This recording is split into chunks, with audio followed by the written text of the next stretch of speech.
हाय बच्चों, सभी को गुड मॉर्निंग। आवाज़ और वीडियो क्वालिटी के बारे में डिस्कस करते हैं बेटा।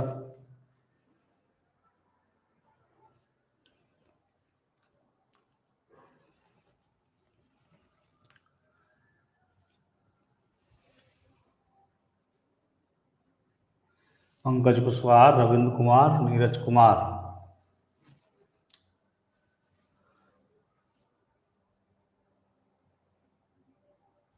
सब क्लियर है? चलिए फिर आज के क्लास को शुरू करते हैं। आज हम लोग पिछले टॉपिक में हम लोगों ने पढ़ा था वैद्युत चालन को शुरू करके। आज हम लोग उसी टॉपिक को आगे बढ़ाएंगे। आज पढ़ेंगे अपवाह वेग के आधार पर ओम के नियम की व्युत्पत्ति, यानी ओम के नियम का सत्यापन। ठीक है, समझ गए? तो आज चलिए, आइए देखते हैं क्या रहेगा टॉपिक।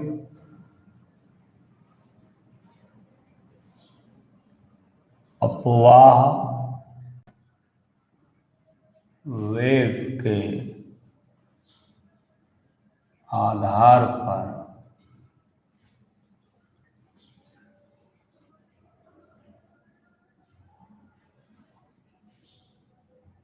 ओम के नियम की उत्पत्ति लिख लीजिए या व्युत्पत्ति लिख दीजिए, या ओम के नियम का सत्यापन। तो ये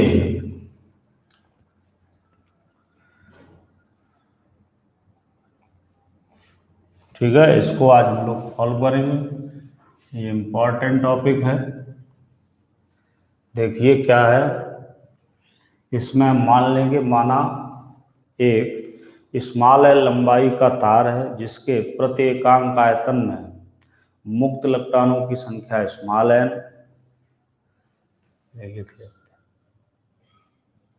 माना स्मॉल एल लंबाई के तार में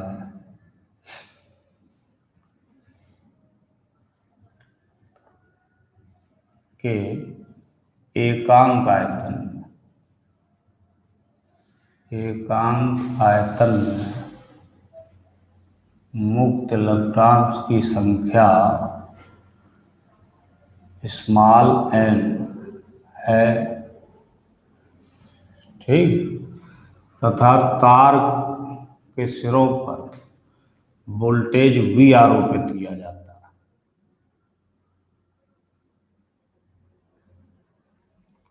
तार के सिरों पर वोल्टेज V, तार के सिरों पर वोल्टेज V आरोपित किया जाता है। तो बेटा जब वोल्टेज आरोपित किया जाएगा तो इसमें एक वैद्युत क्षेत्र भी स्थापित हो जाएगा, जिसके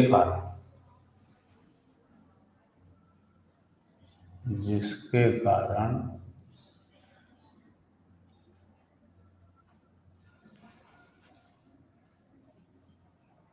वैद्युत क्षेत्र E स्थापित हो जाता है।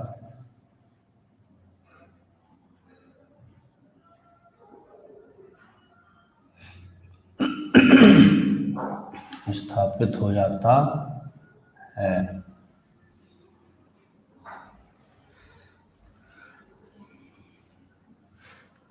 इसके बाद लिखिए, यदि तार में T सेकंड में स्मॉल q आवेश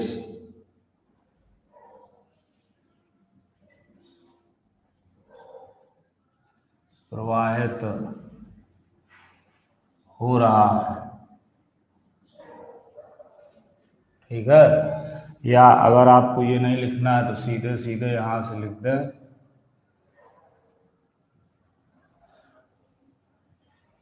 अनुगमन या अपवाह। अपवाह लिखा है तो अपवाह लिखिए। अपवाह वेग व धारा के संबंध से I equal to N E A V D equation डाल दें फर्स्ट, जहां वी डी मुक्त इलेक्ट्रॉन्स का अपवाह वेग, ठीक, ए तार का अनुप्रस्थ परिच्छेद क्षेत्रफल, ठीक, और एन ऊपर लिख ही लिया मुक्त इलेक्ट्रॉनों की संख्या एकांक आयतन में, तो ये हो गया। अब मुक्त इलेक्ट्रॉन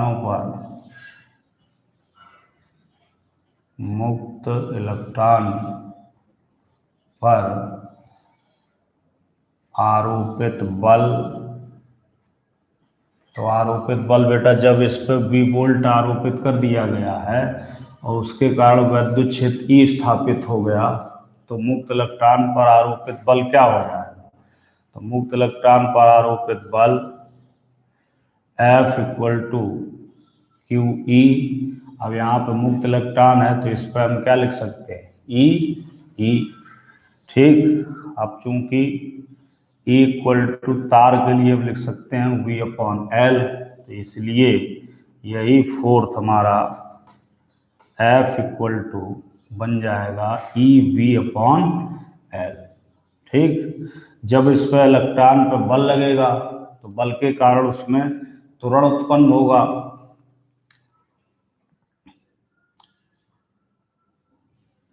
यहाँ पे प्रत्येक लिख दिए, प्रत्येक मुक्त इलेक्ट्रॉन पर आरोपित बल। अब तब प्रत्येक, इसके कारण उसमें क्या होगा? त्वरण होगा। प्रत्येक मुक्त इलेक्ट्रॉन में उत्पन्न त्वरण, तो उत्पन्न त्वरण ए बराबर लिखा जाता है, ए बराबर, यहाँ पर आगे लिख दें चूंकि E इक्वल टू होता है V upon L, a equal to F upon M, क्योंकि F इक्वल टू होता है ma। ये गति के समीकरणों से आप लोगों ने पढ़ा, तो A बराबर क्या आ जाएगा? देखो A equal to A, F का मान कितना है? E V अपॉन ml बन जाएगा, ई वी अपॉन ml, इसको डाल दो इक्वेशन सेकेंड, ठीक। अब क्या है? माना विद्युत क्षेत्र की, अब यहाँ आप देखो एक कॉन्सेप्ट, माना विद्युत क्षेत्र की अनुपस्थिति में मुक्त इलेक्ट्रॉनों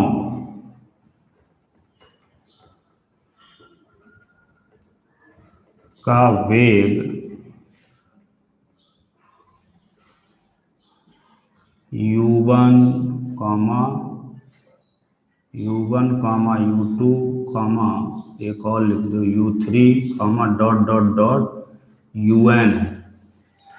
अनुपस्थिति में उस दिन हमने बताया था कि अगर हमने वोल्टेज स्थापित नहीं किया तो वो ऊष्मी वेग से गति करेंगे, ठीक। और क्षेत्र की उपस्थिति में इनका वेग, जब ये क्षेत्र आरोपित होता है, यानी जब वोल्टेज यहाँ पे लगाया गया तथा क्षेत्र की उपस्थिति में वेग अब हो जाएगा, देखो इन्हीं का U1 प्लस ए टाउ1, उस दिन बताया था V1 V2 V3 होगा, तो उसके स्थान पर हम क्या लिख सकते हैं? U1 plus a tau comma U2 plus a tau 2 comma U3 plus a tau 3 comma dot dot dot dot UN plus a tau n। ये होगा जब क्षेत्र स्थापित होगा तथा क्षेत्र की उपस्थिति में वेग ये हो जाएंगे होंगे। ठीक है, तो अब ये है, यहाँ है ही लिखिए, ठीक है। ये आ गया। अब हम इससे अनुगमन वेग निकालेंगे या अपवाह वेग।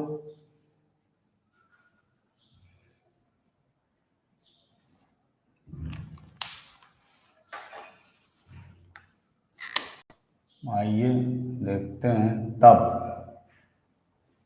अपवाह वेग Vd इक्वल टू क्या लिखोगे, U1 plus a tau 1 plus U2 plus a tau 2 plus U3 plus a tau 3 और प्लस में dot dot dot dot plus UN plus a tau n।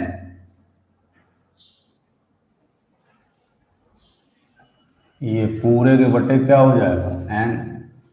औसत निकालना है तो अब क्या हो जाएगा बेटा, देखो इसको अलग अलग कर दीजिए, थोड़ा ऐसा ले आओ। Vd equal to U1 plus U2 plus U3 plus dot dot dot UN upon में n प्लस ए कॉमन हो जाएगा, tau 1 plus tau 2 plus tau 3 plus dot dot dot tau 3 plus dot dot dot plus tau n पूरे के बटे में हो जाएगा n। इसको हमने बताया था कि ऊष्मीय वेग इलेक्ट्रॉनों मुक्त इलेक्ट्रॉनों का जो होता है वो 0 होता है। ऊष्मीय वेग बेटा मुक्त इलेक्ट्रॉनों का क्या होता है, 0। तो चूंकि U1 plus U2 plus U3 plus dot dot dot plus UN upon n equal to 0, इसलिए Vd इक्वल टू क्या बन जाएगा, 0 plus a tau 1 plus tau 2 plus tau 3 plus dot dot dot tau n upon n। ठीक, यदि tau 1 plus tau 2 plus tau 3 plus dot dot dot plus tau n upon n equal to tau हो, यानी इसका total का माध्य श्रांति काल,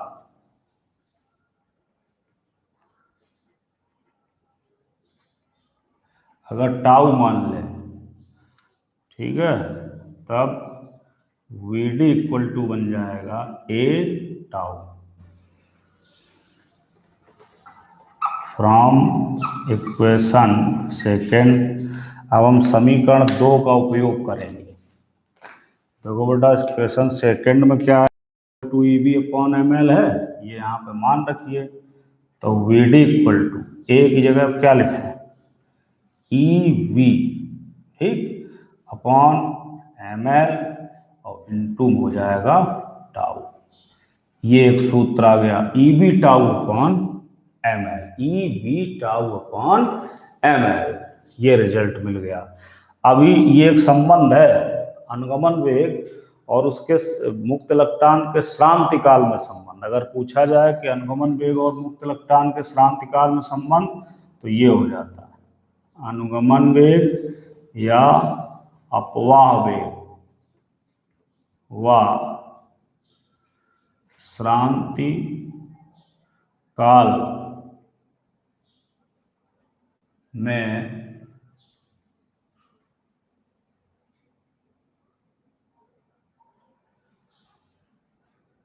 श्रांति काल में संबंध। ठीक है, तो Vd इक्वल टू ये हो गया, Vd और श्रांति काल में संबंध ये बन गया। समझ गए। अब हमें निकालना क्या है, ओम का नियम। तो अब देखिए इक्वेशन फर्स्ट से लेंगे। नाउ फ्रॉम इक्वेशन फर्स्ट, इससे I equal to N E A B D लिखा है, तो देखिए I equal to N E A और वी डी की जगह क्या लिख दो, E we tau upon M L. क्या लिख दो बेटा, E we tau upon M L. अब देखिए अब क्या बनेगा आगे, ये आ गया, अब आगे आ जाएगा ई वी जो है, तो वी वाला इधर ले आओ, वी जो है इधर ले आइए, ठीक। या ऐसा करते हैं, बी और सॉल्व कर लीजिए, आई इक्वल टू एन, अलग अलग लीजिए, एन ई स्क्वायर ए, ठीक है, v tau upon M L. अब इससे अगर हम वी की वैल्यू निकालें, क्या करें, वी की वैल्यू ऐसे लिखते हैं, m l I equal to N e square a v tau. तो अब ये इधर ले जाइए ये वाला मान, और ये इधर ले आइए, तो ये हो जाएगा v upon I equal to m l upon n e square a tau, m l upon n e square a tau. जो ये v अपॉन आई है, ये क्या है, कांस्टेंट, चूंकि v upon I equal to constant, या इसी को हम लिखते हैं r, इसलिए r इक्वल टू, ठीक है, तो r इक्वल टू यहाँ से बन जाएगा, इसलिए ये जो है, या ऐसे यहाँ पर सीधे बस कर दीजिए, अर्थात अब ये देखो सब कांस्टेंट है, m l n e square, तो v upon I equal to constant, यही किसका नियम है, यही ओम का नियम है।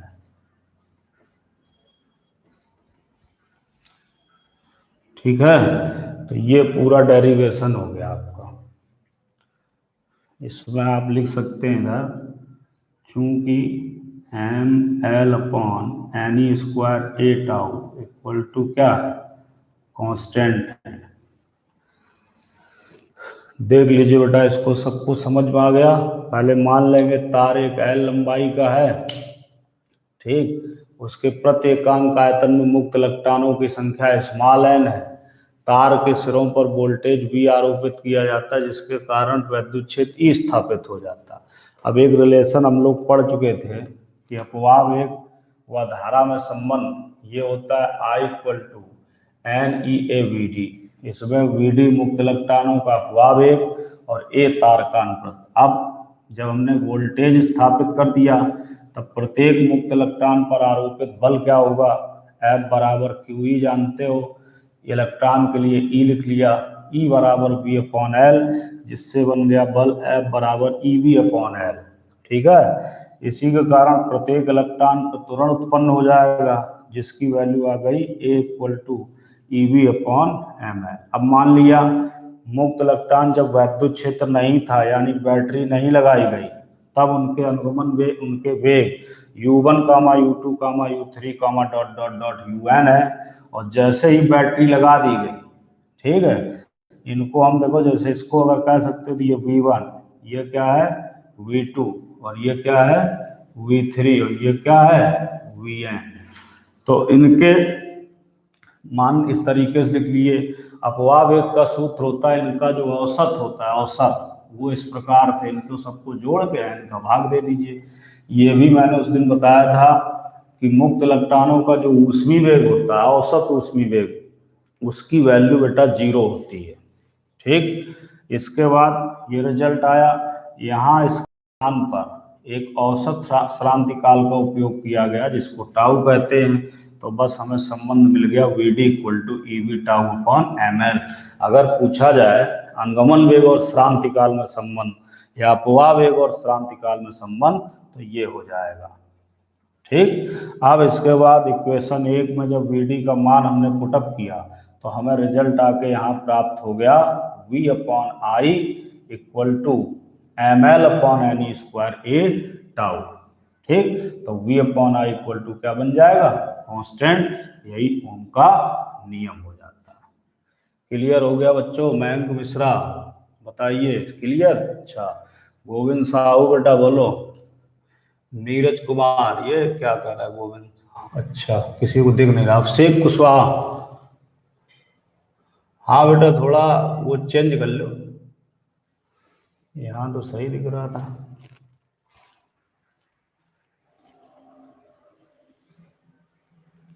ब्लर आ रहा है क्या?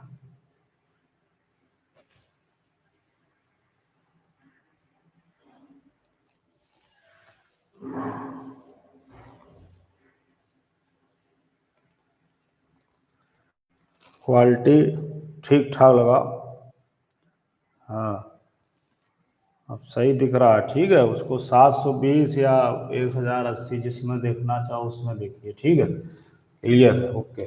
चलो सबको आ गया, बहुत अच्छे। आइए अब अगले टॉपिक पे चलते हैं। तो ये एक इम्पॉर्टेंट टॉपिक था, ये समझ गए होगे। इसको सॉल्व करना, ये नहीं कि आ गया संडे है इसको सब सॉल्व करना है। ठीक, तैयारी करनी है।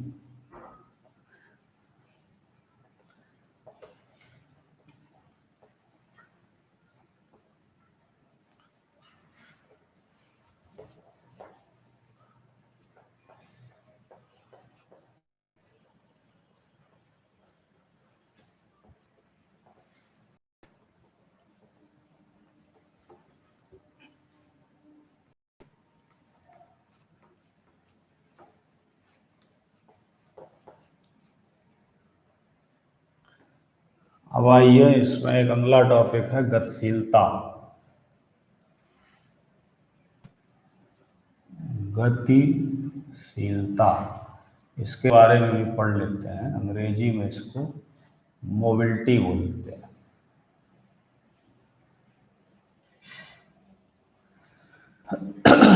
तो मोबिलिटी बेटा क्या है, इसको म्यू से प्रदर्शित करते हैं। म्यू टू होता है वीडी अपॉन ई। ये मुक्त इलेक्ट्रॉन या आवेश वाहक के लिए ही होती है। किसके लिए? आवेश वाहक। किसी आवेश वाहक के अपवाह वेग तथा वैद्युत क्षेत्र के अनुपात को या वैद्युत क्षेत्र की तीव्रता के अनुपात को आवेश वाहक की गतिशीलता कहते हैं। इसको आवेश वाहकों के लिए लिखा जाता है, जो आवेश लेकर जाते हैं इधर उधर। ठीक है, आवेश वाहक की गतिशीलता। ठीक, तो परिभाषा क्या होगी बेटा, आवेश वाहक के अनुगमन वेग तथा वैद्युत क्षेत्र के अनुपात को या वैद्युत क्षेत्र की तीव्रता के अनुपात को आवेश वाहक की गतिशीलता कहते हैं। इसे म्यू से प्रदर्शित करते हैं। किससे? म्यू से। तो अब इसका जब मात्रक लिखो बेटा, तो मात्रक क्या हो जाएगा, अनुगमन वेग है तो वेग का मात्रक मीटर प्रति सेकेंड। ठीक, और इसका होता है न्यूटन प्रति कूलाम, या इसी को जैसे न्यूटन प्रति कूलाम रख दिया तो ये हो जाएगा। ठीक, तो ये कूलाम चला जाएगा ऊपर, यानी कि कूलाम मीटर प्रति न्यूटन सेकंड। समझ रहे हो? ऐसे हिंदी में लिख दें, कूलाम इंटू मीटर और प्रति में न्यूटन इंटू सेकंड। ठीक, और अगर आपने इसी के स्थान पे वोल्ट ले लिया तो वोल्ट प्रति मीटर ले लिया। अब इसके स्थान पर जब आपने वोल्ट प्रति मीटर ले लिया तो ये हो जाएगा आपका मीटर स्क्वायर प्रति वोल्ट सेकेंड। बन जाएगा मीटर स्क्वायर प्रति वोल्ट सेकंड। ठीक, तो ये इसके मात्रक हो गए। इसके आधार पर आप इसका विमी सूत्र भी लिख सकते हैं। तो विमी सूत्र क्या बन जाएगा, विमी सूत्र। ठीक, तो विमी सूत्र क्या बनेगा, देखो ये है, इससे बना सकते हो या इससे किसी से भी बना सकते हो। तो ये बनाना बताते, कूलाम मीटर प्रति न्यूटन सेकंड लिखा है। ठीक, तो कूलाम के लिए क्या होता है, 80 जानते हो, आवेश के लिए, मीटर के लिए एल, और इसके न्यूटन के लिए MLT-2, और सेकंड के लिए T। तो ये देखो नीचे बन गया Ml -1, अब m ऊपर जाएगा तो m-1, ठीक। L यहाँ था, ये इससे निरस्त हो जाएगा तो L की कोई विमा नहीं होगी इसमें। अब आता है T, तो T-1 जब ऊपर जाएगा बेटा तो क्या हो जाएगा T2, और बचेगा A, तो M-1 T2A, इसका भी सूत्र हो गया। अब इसी रिलेशन को अगर हम दूसरे फॉर्म में लिखें, अभी आपने निकाला था चूंकि VD इक्वल टू ई, अभी जस्ट इसके पहले निकाला था EV/टाउ/ml, ये निकाला था EV/ml। अब इसी के स्थान पे V/L के स्थान पे E लिख सकते हैं, यानी E/टाउ/m, चूंकि E इक्वल टू होता है V/L, ठीक है, विभवांतर बटे उनके बीच की दूरी। तो अब बेटा देखो इसमें जब हम सॉल्यूशन करेंगे, ये VD का मान हम यहाँ पुटअप करते हैं, कोई भी, चाहे ये वाला ले लो चाहे ये वाला ले लीजिए, तो इसकी वैल्यू क्या हो जाएगी, म्यू इक्वल टू EV/टाउ/ml है, ठीक है। तो m ऐसे लिख सकते हैं EML, ऐसा हो गया, या इसी के स्थान पर ये वाला फॉर्मेट रखिए, तो म्यू इक्वल टू E/टाउ और अब बटे में क्या ME, तो E से E क्या हो जाएगा कैंसिल, तो म्यू इक्वल टू यहाँ से मिल जाएगा बेटा आपको E/टाउ/m। यानी इसका तात्पर्य यह है कि आवेश वाहक की जो गतिशीलता होती है, आवेश वाहक की गतिशीलता,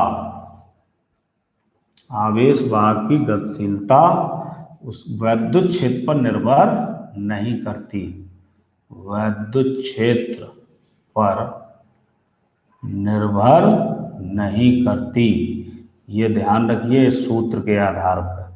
म्यू बराबर, अब दो सूत्र याद रखिए, म्यू बराबर VD/E, और एक ये फार्मूला म्यू बराबर E/टाउ, जहाँ टाउ क्या है मुक्त इलेक्ट्रॉन का श्रांति काल, m क्या है मुक्त इलेक्ट्रॉन आवेश वाहक का वेग, ये द्रव्यमान, और E उसका है आवेश,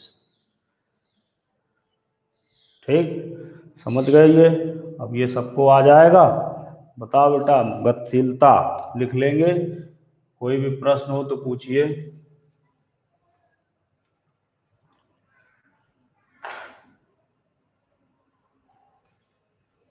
बताइए गोविंद, मयंक, जल्दी जल्दी बेटा लिखा करो, समझ आ जाए तो लिख दीजिए, नहीं समझ में आए तो वहाँ जरूर लिखिए प्रत्येक टॉपिक में, जिससे हम उसको आगे बढ़ा सकें, ठीक। तो ये हो गया, चलिए सबको समझ में आ गया। पंकज बहुत अच्छे से पढ़ते रहो बेटा। गतिशीलता ये परिभाषा हो गई, इससे ये सूत्र निकल आए, इसके और भी सूत्र निकाल सकते, जैसे अब इसमें वैद्युत धारा के साथ रिलेशन निकालना हो, किसके साथ, वैद्युत धारा के साथ, तो जब VD यहाँ पे लिखा है और धारा घनत्व के साथ अगर लिखना हो, जैसे एक संबंध होता है, जैसे पूछा जाए अपवाह वेग तथा धारा घनत्व में संबंध, अगर ये संबंध आता है अपवाह वेग तथा धारा घनत्व में संबंध, तो देखो चूंकि I इक्वल टू होता है NEA/VD, ठीक, और I ये A इधर ले आओगे, इसलिए I/A इक्वल टू हो जाएगा NE/VD, तो ये मान जो होता है ये किसका होता है, J का, इसी को हम लिख देते हैं, अतः J इक्वल टू NE/VD, तो I इक्वल टू NE/VD, और धारा घनत्व, इसको J को धारा घनत्व बोलते हैं, क्या बोलते हैं, धारा घनत्व। इनके बेटा सिंबल सब याद करके रखिए, तो J इक्वल टू धारा घनत्व। अब अगर हम इसी में इसके साथ संबंध निकालें, मान लो धारा घनत्व अथवा धारा का गतिशीलता के साथ संबंध, गतिशीलता के साथ संबंध। तो अब इसमें देखो आपने निकाला क्या है, म्यू इक्वल टू, चूंकि mu equal to V D upon E, तो अब इससे अगर जैसे वी डी की वैल्यू यहाँ से पुटअप कर लो इससे, तो वी डी का मान अगर लिखें तो इसमें क्या होता है, म्यू बराबर वी डी अपॉन, तथा आई इक्वल टू होता है n E A V d, जिससे वी डी इक्वल टू बन जाता है आई अपॉन एन ई ए। तो इसमें जब बेटा इसमें रखोगे, इसलिए म्यू इक्वल टू यहाँ पर, तो क्या बन जाएगा, आई अपॉन एन ई ए और कैपिटल ई। ठीक, ये रिलेशन हो गया धारा के साथ। और अगर आई अपॉन ए के साथ इसी को अगर पुटअप कर दें जे, तो म्यू इक्वल टू बन जाएगा j upon n small e into capital a, ये बन गया। ठीक है, तो ये रिलेशन हो गया किसके साथ, धारा घनत्व के साथ, ये धारा के साथ, किसका, गतिशीलता का। समझ गए होंगे सभी, कोई ज़्यादा कठिन नहीं है। कुलदीप साहू एक बार दोबारा सर। अच्छा, ये देखिए गतिशीलता होती है, गतिशीलता जो होती है वो आवेश वाहक की होती है। तो किसी आवेश वाहक के अनुगमन वेग तथा वैद्युत क्षेत्र के अनुपात को आवेश वाहक की गतिशीलता कहते हैं। इसका मात्रक इसी से बना देते हैं, या तो मात्रक हो जाता है कूलाम मीटर पर न्यूटन सेकेंड, या मात्रक हो जाता है मीटर स्क्वायर पर वोल्ट सेकेंड। विमी सूत्र इसका निकल के आता है m-1 T2a। ठीक, इसके बाद इसका रिलेशन और लिख सकते हैं, चूंकि अभी हम लोगों ने अगर लिखना चाहें बीच में ये टॉपिक है, तो आई बराबर n E A V d होता है। ठीक है, तो आई अपॉन ए बराबर जे है, तो जे बराबर एन ई वी डी। इसके बाद धारा घनत्व अथवा धारा, ये गतिशीलता के साथ संबंध निकालते हैं, तो mu equal to V D upon E होता है, और आई बराबर ये जो अभी लिखा था। ठीक है, तो इससे वी डी इक्वल टू इतना हो जाएगा, तो आई के पदों में जब इसका मान रखेंगे तो आई के साथ रिलेशन म्यू बराबर आई अपॉन एन ई ए ई। ठीक, और म्यू के पदों में जब जे के पदों में रखेंगे तो जे के साथ ये रिलेशन बन जाएगा, म्यू बराबर जे अपॉन एन ई ए ई। ठीक है, अब सभी को समझ में आ गया होगा।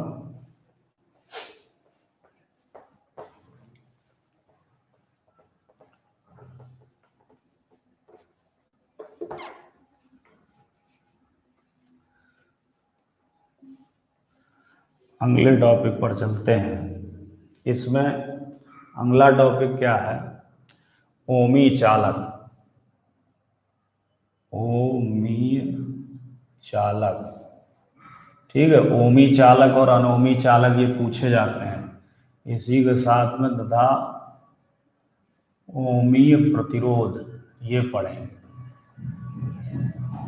ठीक है, ओमी चालक समझ गए होंगे, जो वे चालक जो ओम के नियम का पूर्णता पालन करते हैं उन्हें ओमी चालक कहते हैं, और ओमी चालकों के प्रतिरोध को ओमी प्रतिरोध कहते हैं। ओमी चालकों के प्रतिरोध को ओमी प्रतिरोध कहते हैं, और वे चालक जो ओम के नियम का पूर्णता पालन करते हैं उन्हें ओमी चालक कहते हैं। जैसे जितनी भी धातुएं हैं, सभी धातुएं ये कैसे क्या है, ओमी चालक है। जो भी लिखना चाहो, AlCu, ठीक है, जितने भी लिखें AU Ag एटसेट्रा, जो भी हैं ये सब कौन से हैं, ओमी चालक। ठीक है, वे ओम के नियम का जो पूर्णता पालन करें उनको ओमी चालक कहते हैं, और ओमी चालकों के प्रतिरोध को ओमी प्रतिरोध। दोनों परिभाषाएं ध्यान रखिए। ठीक, अगर इसमें हम V और I के बीच जब ग्राफ खींचते हैं, V और I के बीच, तो V को इस क्षैतिज अक्ष पर, I को इस पर, तो इनके बीच एक सीधी रेखा बनती है। ओमी चालकों के प्रतिरोध को रैखिक प्रतिरोध भी कहा जाता है, यानी जो इनका प्रतिरोध होता है ये रैखिक प्रतिरोध भी बोला जाता है। और ये जो ग्राफ होता है ये आर का होता है, यानी v upon I equal to constant होता है, तो इसलिए ग्राफ हमेशा एक सीधी रेखा में जाता है। तो ये बेटा हो गए ओमी चालक। अब हम बात कर लेते हैं किसकी, अनोमी चालक की। अनोमी चालक, अनोमी चालक तथा इनका प्रतिरोध जो होगा उसको अनोमी प्रतिरोध या गत्यात्मक प्रतिरोध बोलते हैं। क्या बोलते हैं, अनोमी प्रतिरोध या गत्यात्मक प्रतिरोध कहते हैं। ठीक है, अनोमी चालक या मान लो यहाँ पर गत्यात्मक प्रतिरोध। ठीक, तो अनोमी शब्द समझ गए होंगे, वे चालक जो ओम के नियम का पालन नहीं करते, ठीक, उनको हम अनोमी प्रतिरोध कहते हैं। जैसे टार्च का बल्ब, टार्च का बल्ब ये अनोमीय चालकों की श्रेणी में आता है। टार्च का बल्ब हो गया, ठीक है, निर्वातित नलिकाएं हो गई जो वैक्यूम ट्यूब होते हैं, डायोड वाल्व हो गया, वैद्युत अपघट्ट हो गया, डायोड वाल्व, ठीक है, वैद्युत अपघट्ट और निर्वातित नलिकाएं,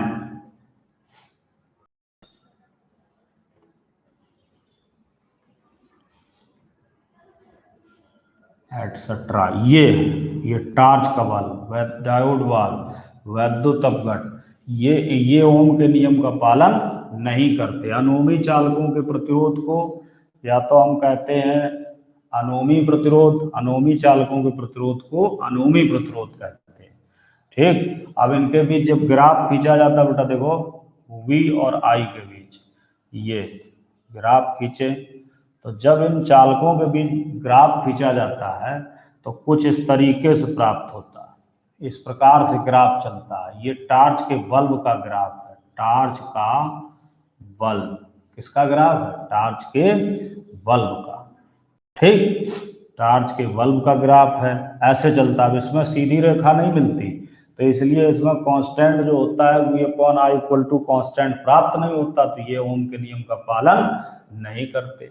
वैद्युत अपघट्ट के लिए जब बेटा ग्राफ खींचा जाता है तो V और I, यानी जो आपने वोल्टेज स्थापित किया, ठीक है, तो वोल्टेज को बढ़ाने पर धारा के मान में किसी प्रकार का कोई परिवर्तन नहीं होता प्रारंभिक स्थिति में। जब यहाँ से यानी जब बहुत ज़्यादा वोल्टेज बढ़ाया जाता है तो ऐसी स्थिति प्राप्त होती है, इसको हम बोलते हैं वैद्युत अपघट्ट।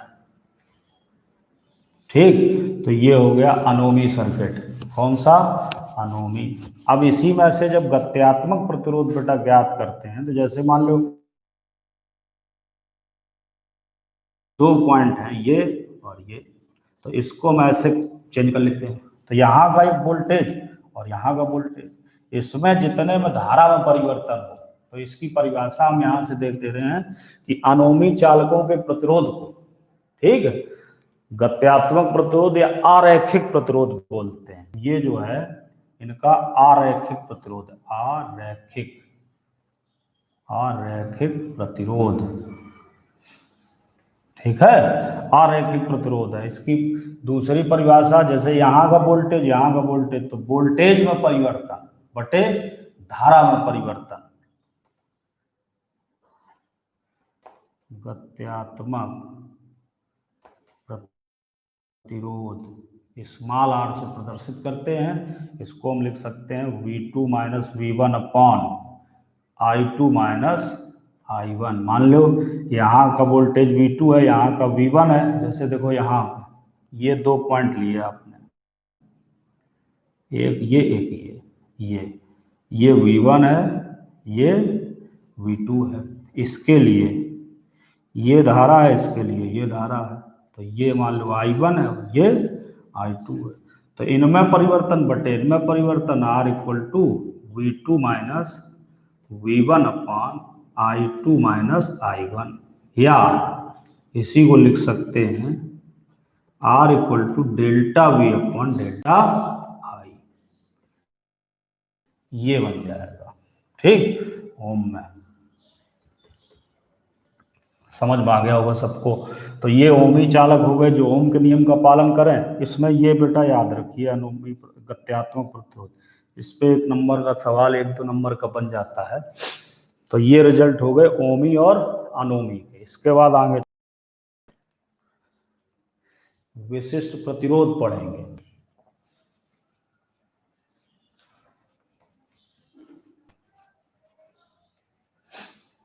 किसी को कोई दिक्कत तो नहीं बेटा? बोल दे तुरंत, तुरंत कमेंट करिए।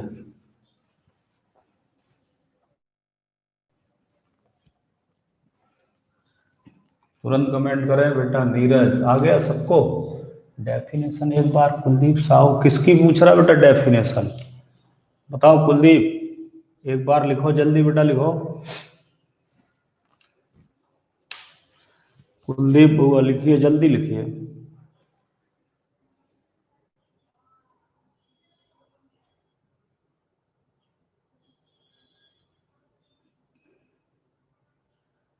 किसकी डेफिनेशन पूछ रहे हो?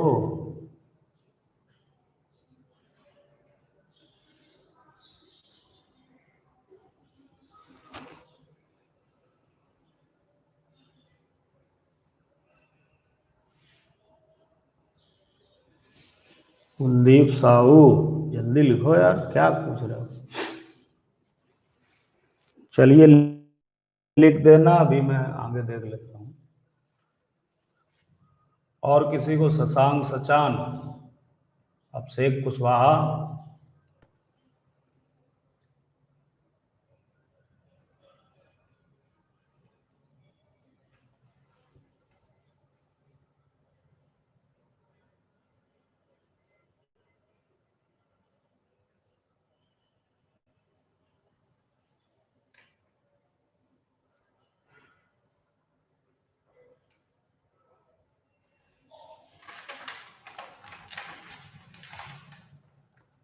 आ गई?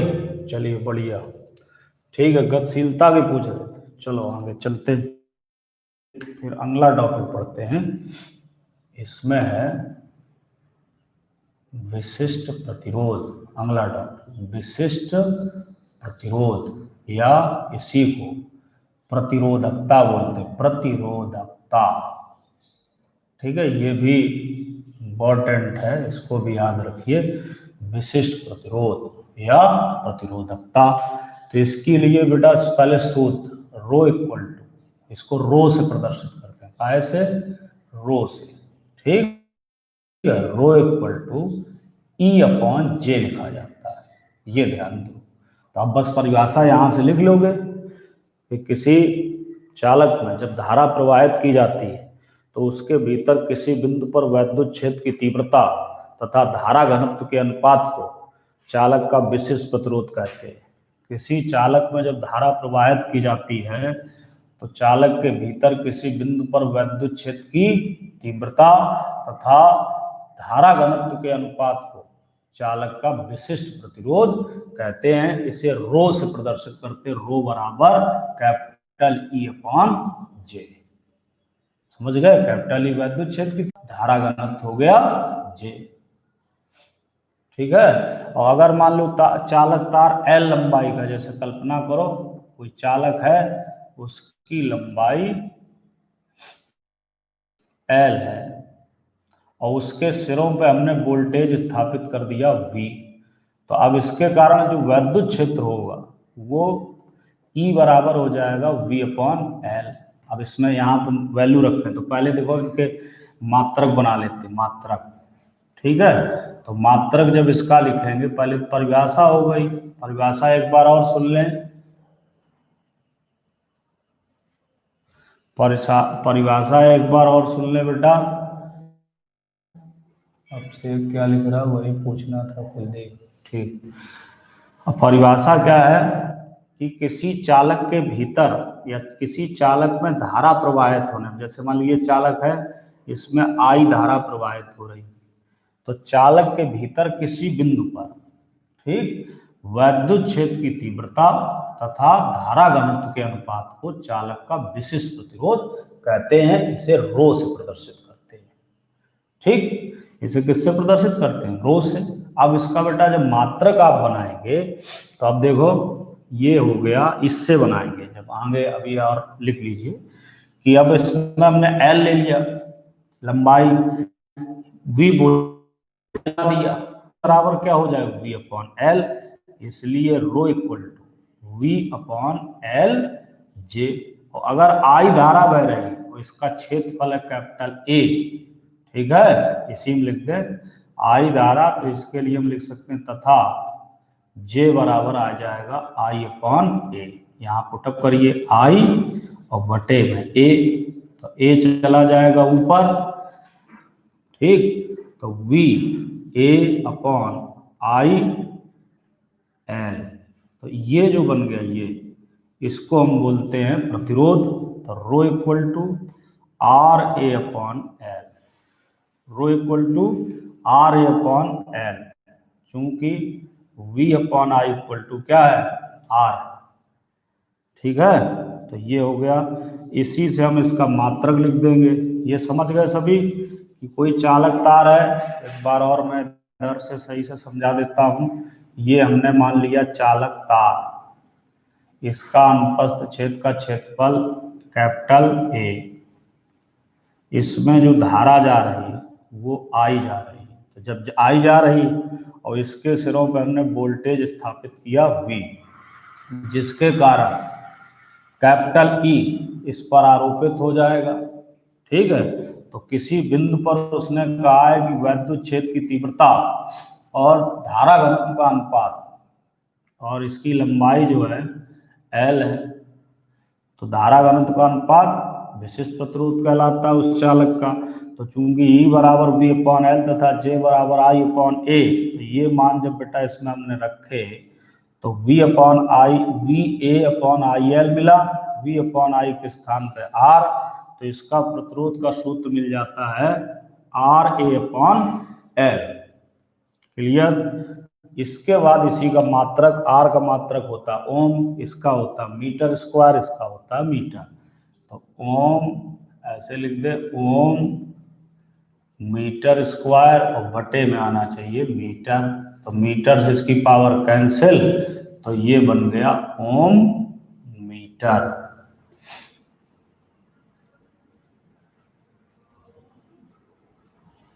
ऐसे लिख सकते हैं, ठीक। इसका मात्रक हो गया ओम मीटर। इसके लिए जो विमी सूत्र है उसको भी समझ लीजिए, विमी सूत्र।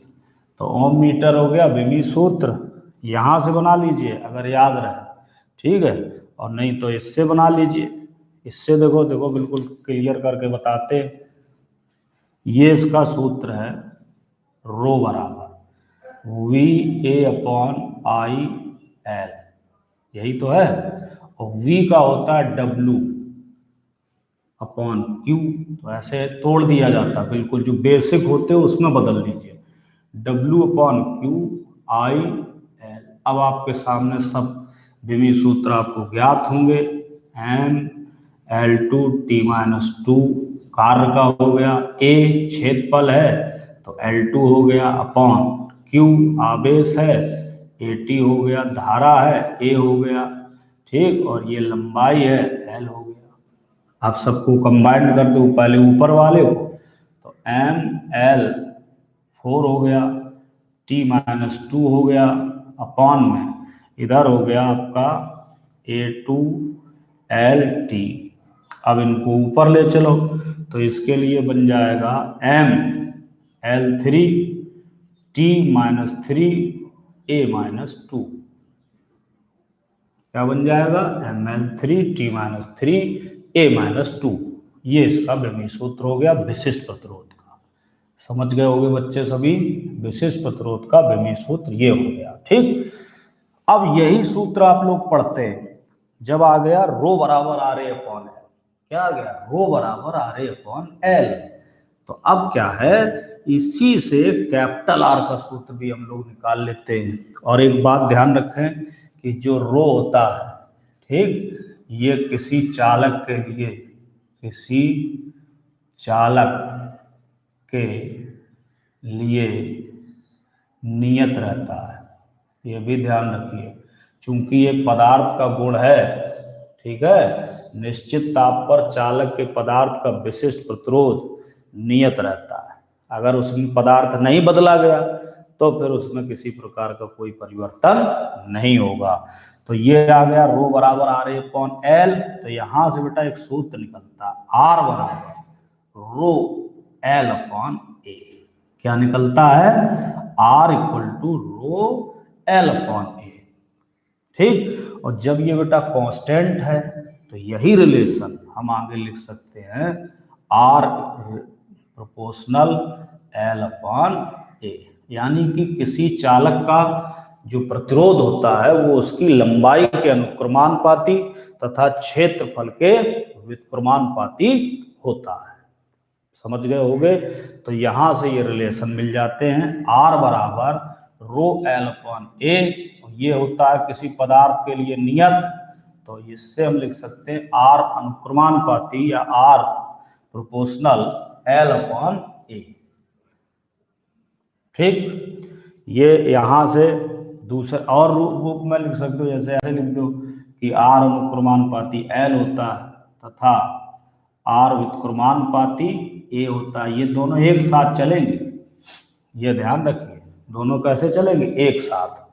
ठीक है, तो आर अनुक्रमानुपाती एल अपॉन ए, इसको दूसरे फॉर्म में ऐसे r one upon r two equal to l one upon l two into a two upon a one, ये सूत्र हो जाएगा। ठीक, तो इतना हो गया ये विशिष्ट प्रतिरोध के लिए, और विशिष्ट प्रतिरोध से एक रिजल्ट आ गया प्रतिरोध के लिए। क्लियर हो गया होगा सभी।